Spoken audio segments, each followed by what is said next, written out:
Hello, everyone, and welcome back to The Rundown. I am your host today, Craig DeLuz, coming at you from the West Coast, the left coast, behind the Iron Curtain, otherwise known as the Sierras. But as we all know, I do not do this program by myself. Nope, my name is Mike Piwowarski. I come to you live from the East Coast. That's the coast with the most, from the co-host with the most here on The Rundown. 2A Views, conservative news. Craig, it's Taco Tuesday. Taco Tuesday. It's raining tacos from out of the sky. Tacos, no need to ask why. Just open your mouth and close your eyes. It's raining tacos. It's raining tacos out in the street. Tacos, all you can eat. Lettuce and shells, cheese and meat. It's raining tacos. Yum, yum, yum, yum, yum, yum. It's like Sour cream. Oh, I'm sorry. Oh, folks. You know, actually, for me, a good taco is just corn, soft corn tortilla, meat, a little seasoning, and then cilantro and onion. That's Well, see, that's the thing. I like the diversity of tacos. So you've got those, which is pretty much basically like a street taco. You've got those. You've got the hard shell, fried shell tortilla. We get that. You go to Taco Bell for tacos now? No, you take the corn thing and the corn taco shell and you put it on the grill. You let it get a little hot. Let it get hot. Let it get nice and hot, little crispy. Okay, yeah, that's right. I thought you were talking about like a firm taco shell that you stuffed like they do at Taco Bell. Oh, there are those, but that's for a different type of taco. That's not we're looking for a Mexican taco. That's more like good drunk food. That's an American taco. Yeah, yes. That's exactly what it is. Yeah, but then there's also, you can do the flour tortilla, right? Flour tortilla is okay. I'll take a flour There's so tortilla. many different ways you can do tacos. And sometimes you add the extra stuff, sometimes you don't. The main thing is the flavoring of the meat. Yes, absolutely right. Little saison. Yep, exactly right. It can make or break your taco. Just saying. Oh, For those absolutely. of you who don't know, like, now you know. I'll make you a spam lamb with the right sauce. Yep. Spam lamb.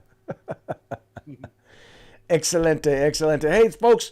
For those of you who are watching us, do us a favor. Please make sure like, share, subscribe. And if you're watching us on YouTube and Facebook, make sure you hit that notification button. That way you'll be notified every time we go live, and you can participate in the live chat as the program is taking place.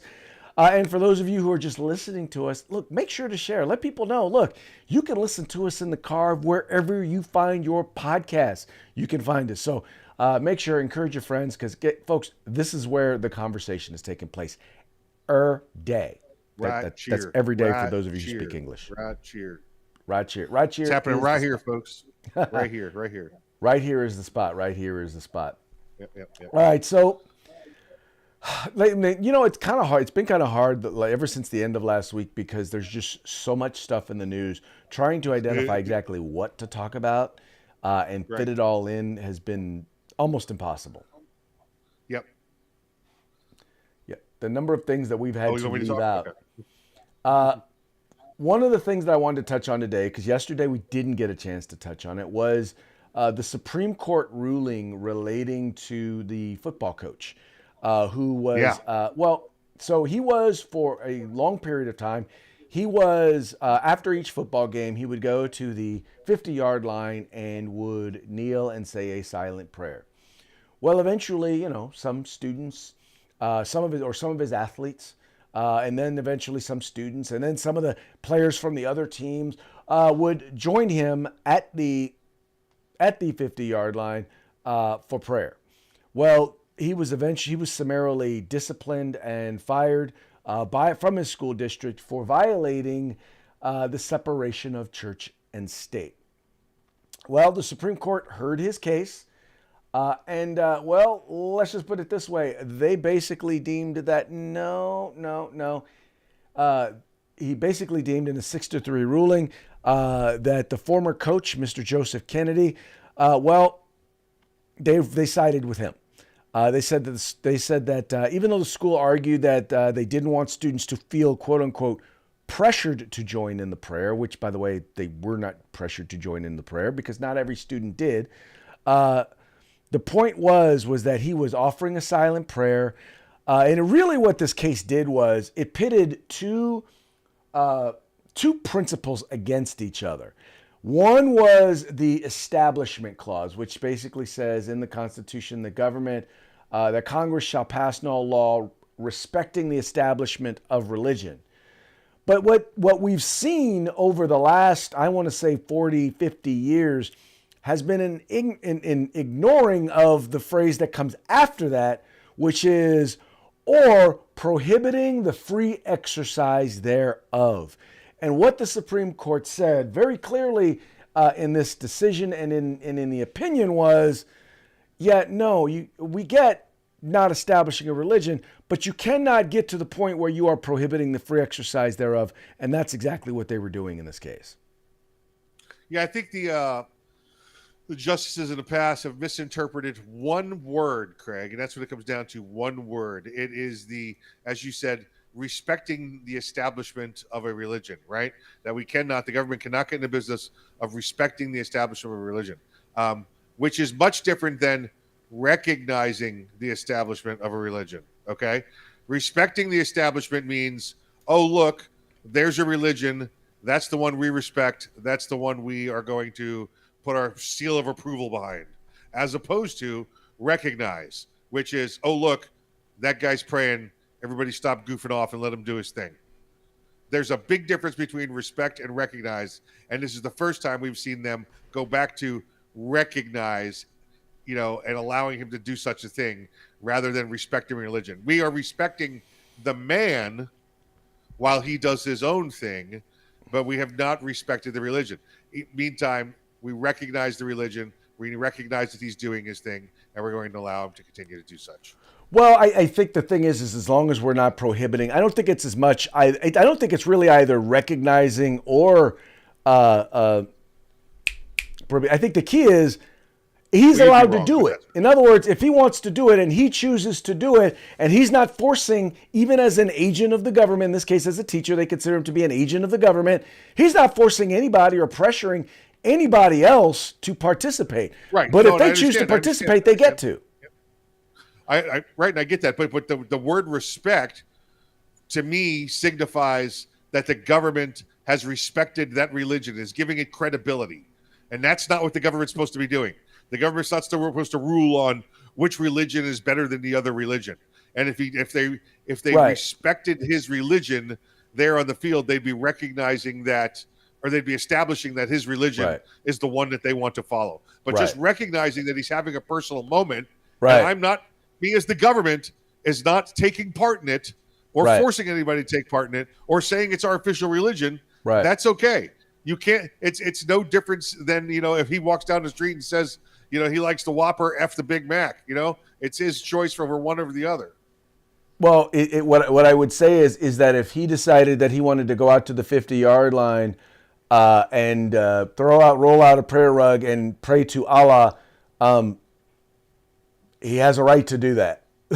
Yeah, absolutely. But let's be clear, after the game's over, after people are leaving, he's not hindering anybody from leaving. He's not asking anybody to stay. Exactly. Same as Coach Kennedy did there when he decided to go out and pray. It's amazing how this is because it's in the school that, we all have to get so crazy and upset about this. And where this started. This case is like 8 years old, by the way. It's just now working its way through the Supreme Court. But, that was about the same time, if you recall, Tebow was taking a knee, and there really wasn't an issue with that. Right. Well, because that's a different form of speech. I mean, keep in mind, now there was also another case that was decided last week that dealt with something similar in that in Maine they had a program that provided funding for or basically a voucher program for private schools, but they were discriminating against religious schools. Now, once again, this goes back to the free exercise. So if someone decided they wanted to send their kid to a religious school, they ought to be allowed to do that, right? If you're going to provide funding, you can't discriminate just based on religion. And that's where we've gotten to nowadays is you've got government discriminating just because something is established by a religion or just because something has a religious connotation to it.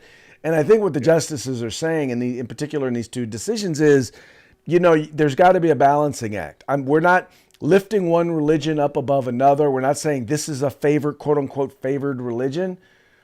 But people are allowed to have religion as a part of their lives. Now, mind you, there are people on the other side who say that if you are too religious, in particular, if you are too Christian or if you are too Catholic, many people on the left believe that should disqualify you from public office or from being a judge at all. Listen, if they're too Catholic, follow them around. They're going to be a partying person. So too Catholic is a lot of party people.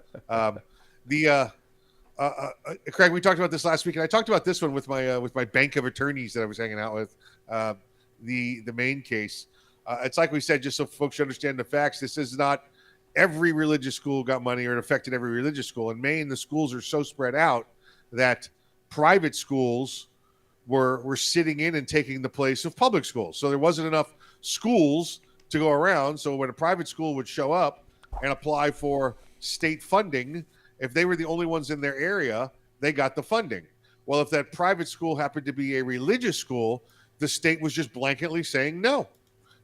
And that's the problem, is that we've turned off, everything that has to do with all of these cases. They just said, oh, it's religion? No, the answer is no. Well, you can't, we're not, we can have a mix of religion and politics, but we're not intertwining them.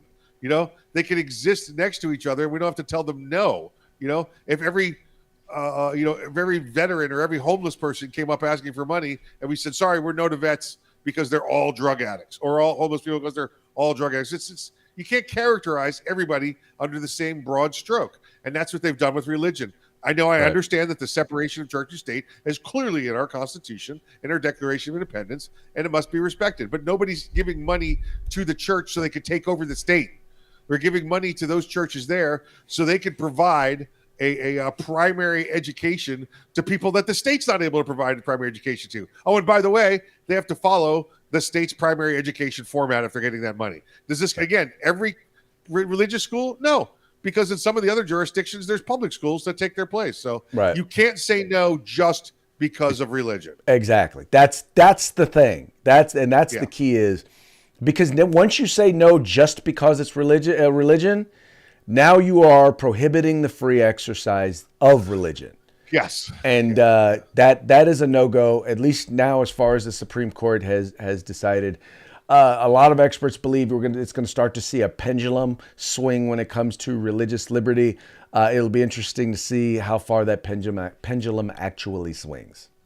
I told you a couple of years ago, Craig, that we'd gone so far to the left under Obama that we needed to be brought back far to the right with the pendulum under Trump.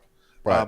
Well, the pendulum is still kind of swinging to the right with the Supreme Court. It's just under FJB. So, but it's nice because that's where it is. That's the balance.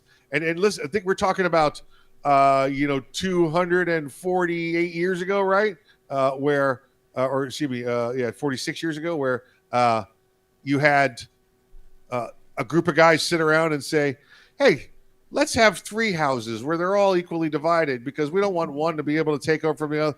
How awesome has that been our entire life, where you've only had on one very rare instance for 2 years where it was considered to be all three houses controlled by one party. And you know what it was?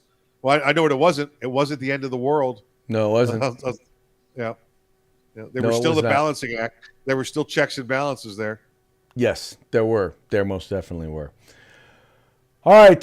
Speaking of checks and balances, I found it interesting that there was a lot of talk before, or as soon as Dobbs was decided. And for those of you who do not know, I'm trying to get away from talking about Roe v. Wade and talk about Dobbs, because Roe v. Wade is no longer the law of the land. Dobbs is now the law of the land, which basically is that abortion is not a constitutionally protected right, at least not federally. And so that's why I call it Dobbs now.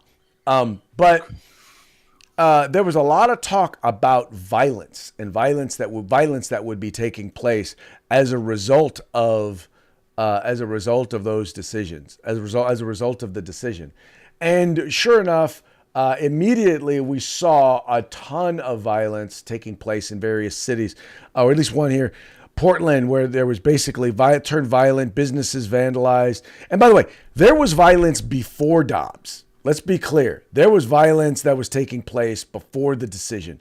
And it was solely against religious entities that were pro-life, against pro-life clinics and whatnot. But what's been interesting is this narrative that the left has had, which is that, oh yeah, there's been violence, but the violence has all been against, it's all been against pro-choice activists.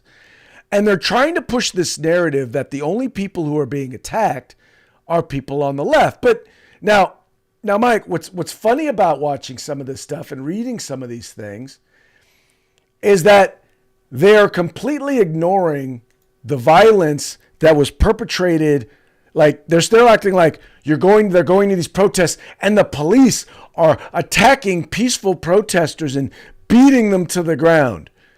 But they're ignoring all the violence that is taking place that is causing police to have to react. Yeah, well, it's retelling the story, right? If I can spin it this way, it'll look like the right's the bad guys as opposed to the left.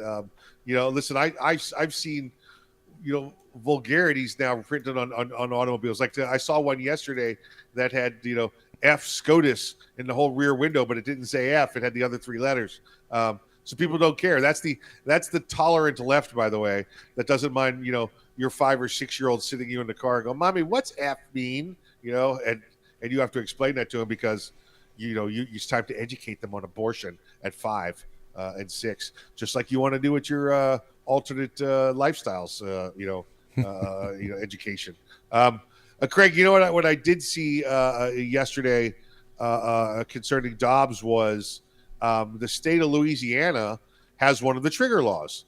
So on Friday, the attorney general there in Louisiana said, "Okay, effective today, abortions are illegal in Louisiana." Now they had the little one or two of the exemptions written in there to the law, just like you and I talked about. Clearly, it's going to need to be updated. I think their trigger law was written 50 years ago, but it's their law. A federal judge issued an injunction against the abortion ban on Monday. We missed it yesterday. So a federal judge came along and said, "No, I'm issuing a ban against banning abortions. So here's a federal injunction." A federal judge. How does a judge just read the case of Dobbs versus Jackson Medical Center and then all of a sudden say, "Oh, I'm going to ban abortion"? You just had the Supreme Court of the land give you the ultimate decision on this, and then a judge comes on and issues an injunction. Right. Well, it's because they believe that in the end, no rules matter, no law matters, as long as they get what they want. And here's a breakdown. Getting back to the main subject, here's a breakdown. So Washington Examiner actually did a breakdown of where violence took place following Dobbs, right? And these are all the places. And once again, this is, for example, Arizona. There was rioting. You had a mob that basically was throwing rocks and Molotov cocktails at police officers. In California, you had the exact same thing that was happening, throwing a makeshift flamethrower at an officer. You had another person who stole an officer's baton. You had stuff going on, violence going on in Colorado, a fire at a crisis pregnancy center, and vandalism. You had 10 people in Oregon who were arrested, and probably Portland was the place where the most visible violence took place. In Rhode Island, once again, you also had violence taking place. Virginia, you had violence taking place. My point behind this, Mike, is the left is acting like let me just if you are a protester, let me just tell you this. If you go to a protest and you try to light policemen on fire or throw things at policemen, or you try to light buildings on fire, or you do graffiti and stuff, police are going to take action. And if they're going to take action and then you resist arrest, you're going to have violence perpetrated against you. And by the way, it is well-deserved violence. Yeah, this is why I tied in the other story with this. It's the point being that, the left, they have no respect for the rule. They have no respect for the law. They have, this is the little kid throwing the tantrum. As long as I continue to throw the tantrum, sooner or later, mom and dad will give up and say, just give it to them. That's what they continue to do. The Supreme Court has said so. Right. But we're going to go out. We're going to go out and we're going to riot. We're going to go out. We're going to get judges to issue injunctions. Now, we're going to go now mind you, this is how. Right. This is how you get punched in the face. By the way, those of us that are civilized say, "Okay, it's done.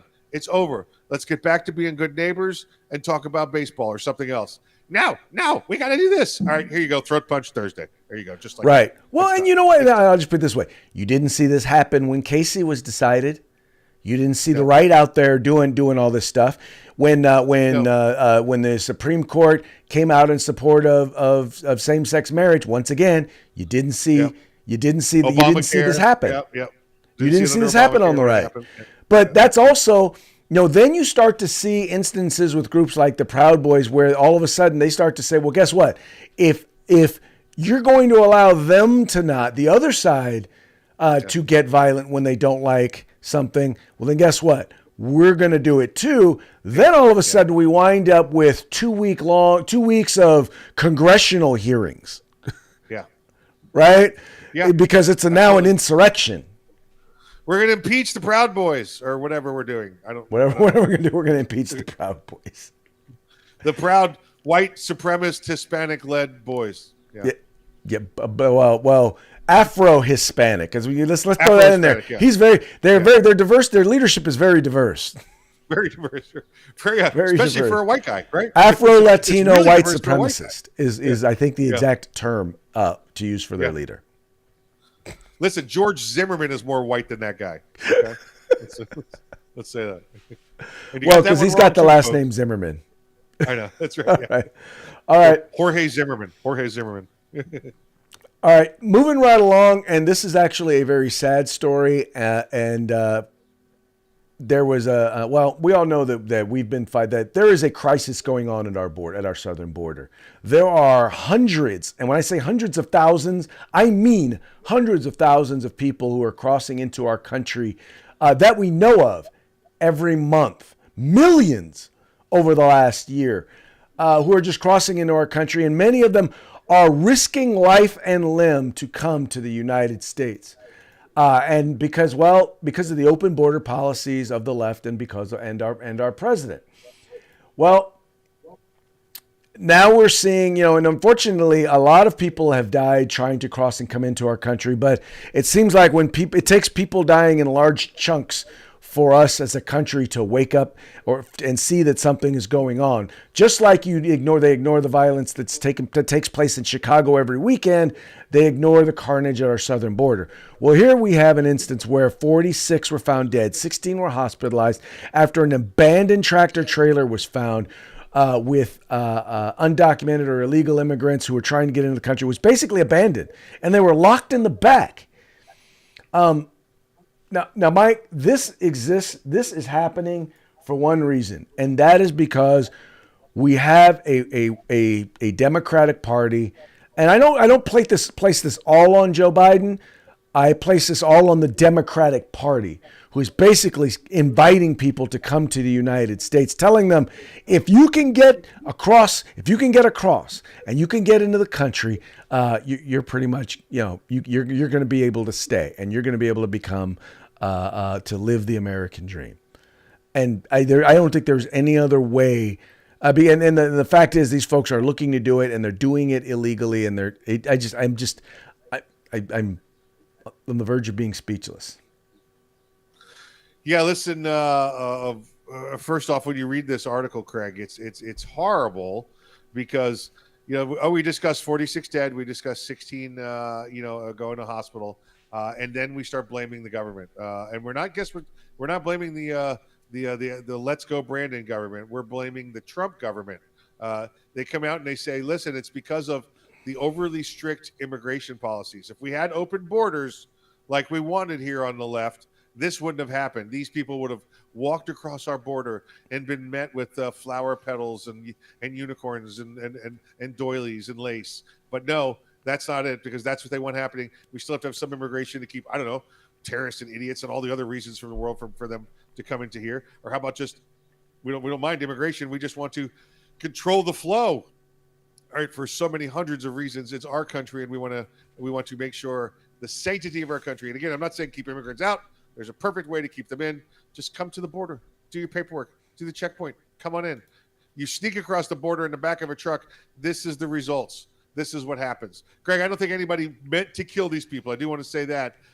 This was probably one of those logistical trucking errors. Somebody got a flat somewhere else. One guy brings the truck to a certain point. Somebody else picks it up and takes it the rest of the way. And guess what? The guy never made the pickup. It's probably something as simple as that. And I hope a lot of people go to jail for this, including a politician or two. That wouldn't be bad. No, I completely agree with you. The thing is that when you take a chance, and it may have even just been someone who abandoned it because they thought they were about to get caught, and rather than go to jail, they'd rather just leave. Yeah. And they probably weren't about to get caught. They may have even thought, well, I'm about to get caught. I'm going to get out of here because law enforcement's right on my heels, and they'll let them out. But once again, that wasn't the case. The thing is that we, once again, and I think we disproportionate. I mean, Joe Biden is now saying, don't come, don't come. The problem is that it's his policies, and in particular, the policies of Democratic Party and in blue states like California or blue cities that are saying, if you come here, we got you. You got free education. We'll give you free welfare. We'll give you a place to stay. We'll protect you from being deported. It's those policies. Even though you say, give you a driver's don't license, come, give you the right to vote. Right. Your mouth says don't come, don't come to America, but your policies say, but if you come, we got you. Yep. It just makes no sense. Come on. And it's like you just can't do that. Anyway, Mike, it's beyond frustrating, and it's sad because now, as a result of it, people are dead, and by the way, they're going to continue to die because these folks are not going to change their policies. No, absolutely not. Listen, you know what they know? They know that Biden in charge. He said bring. And nobody's going to hear the editorial, or excuse me, everybody's going to hear the correction to the original article, right, Greg? Right. He said his statement. That's it. We're not looking at page 48 of the newspaper to see where he said, but don't come right now. It's too crowded. Right. Exactly. All right. So moving on to our next story. This is one, it's more sports related, but it is also culturally related and politically related. Well, because it involves Colin Kaepernick. For those of you who do not know who Colin Kaepernick is, he was a former quarterback for the San Francisco 49ers, who was good at one point, or at least fit very well within their offense, did really well, actually got them to the Super Bowl before he choked. In essence, he was in the midst of a career decline or a performance decline when he was eventually benched. And then while being benched, he decided that, well, you know what? America is racist, and so therefore I'm going to start taking a knee during the national anthem, start protesting the national anthem. And a lot of people got mad about that and yada, yada, yada. Long story short, he eventually decided he quit. He had an opportunity to extend his contract. He decided not to. And has not played in the NFL since. That was back in 2016. Since then, he's tried out. He's done some public tryouts where he's said some very, very stupid things about the NFL and kind of put himself. He's had a number of opportunities to try and get back into the NFL, and he has sabotaged himself, or those around him have sabotaged him with his own comments time and time again. So there was a workout that was held recently by the Las Vegas Raiders that were designed with the idea to give him a chance to try out to see, is he still any good? Well, Warren Sapp, who is a former NFL commentator, former NFL player, Hall of Famer, folks, from the organization talked to him about the workout, and this is what they had to say about his workout.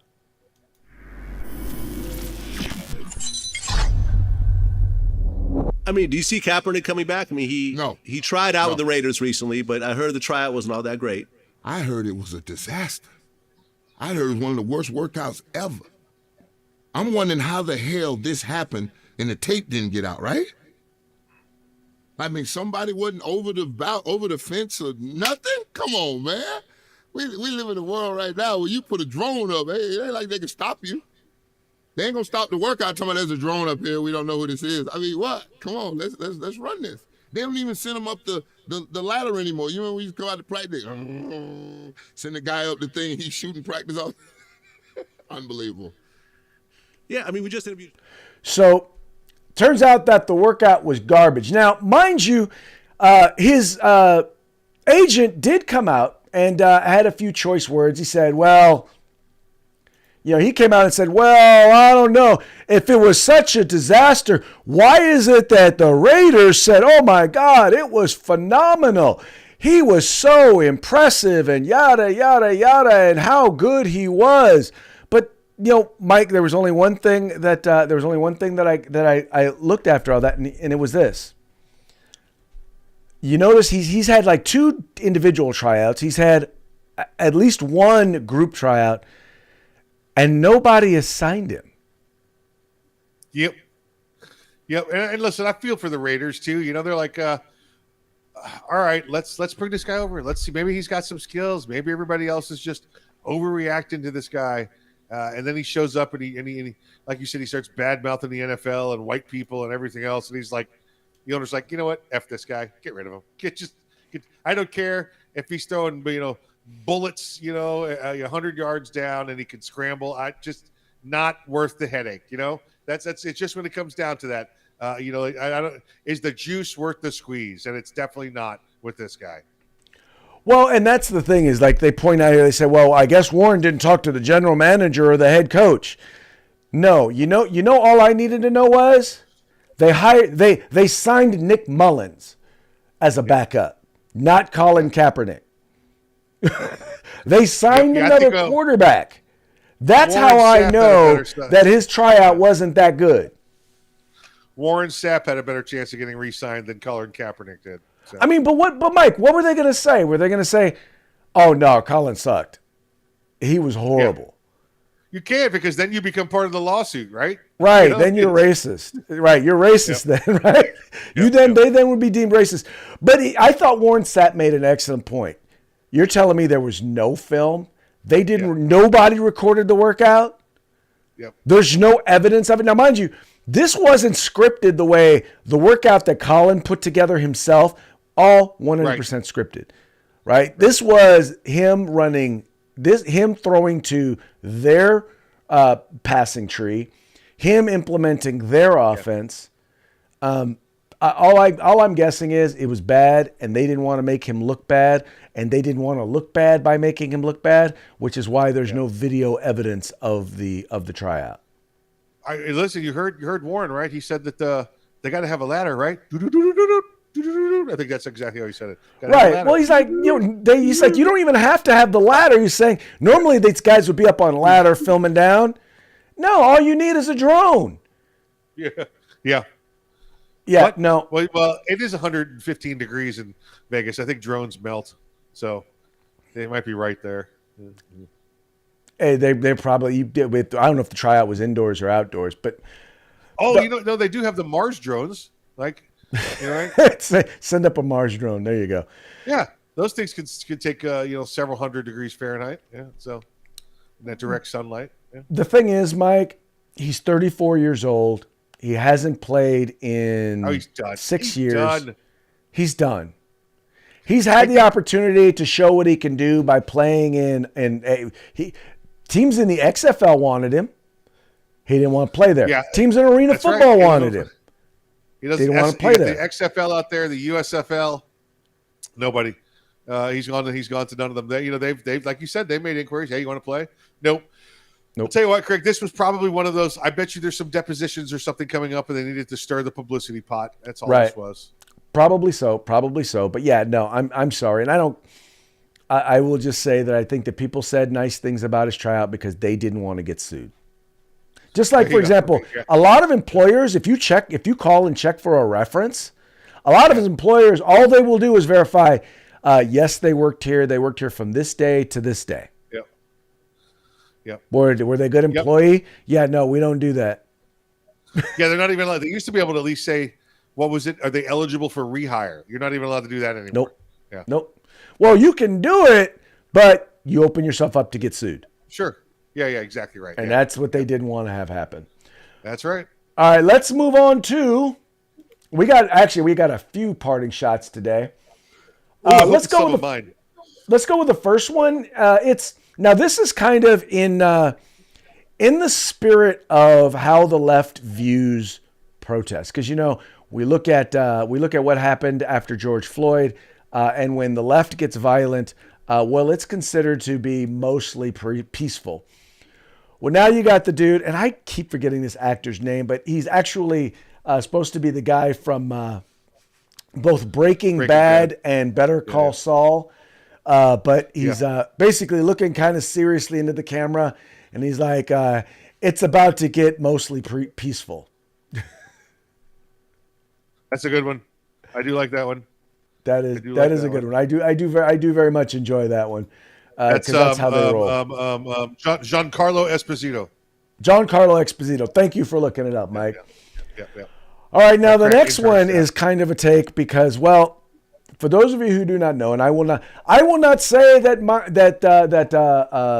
Margaret Sanger was a white supremacist. I will say that she did believe in eugenics, and part of eugenics she believed in was doing away with or restricting the population of less desirable people. And by the way, that included black people, just in case you were wondering. So that is why this tweet is so hysterically funny. Margaret Sanger be rolling in her grave knowing that a black man overruled Roe v. Wade. Yep. She'd be pissed. Yes, she would not be happy. And that was a tweet. That was a tweet that actually came out just recently. And finally, this last one, which I've seen all over the place, and I think is, by the way, wholly appropriate. It is a meme that basically says, if you were trying to force a needle into my arm last year, then I don't want to hear my body, my choice from you now. Yep. Just saying. True. Just saying. And I agree with that. If you were trying to force people to take a shot, then you don't get to cry my body, my choice now. That's it. Exactly right. That's it. And with that, it's time to call it a day. But before we do, got to have a shout out to our sponsors. Let's say hey to our good friends over at USCombatGear.com, the California Republican Assembly Grid Defense, and I met with the guys over at Gorilla Machining. They got some more freebie products for us to give away coming soon. Nice. By the way, Mike, you mispronounced their name. It's USCombatGear.com. Anyway, folks, check all of these folks out. Links to their websites are in the description to this video or this podcast. Make sure to visit them if you like what you see there. Kick them down a little cash and let them know that the guys over at the Rundown sent you. With that, we're going to call it a day. My name is Craig. His name is Mike. Please remember, like, share, subscribe, and encourage your friends to do the same. There you go. Keep in touch with yourself. We outie.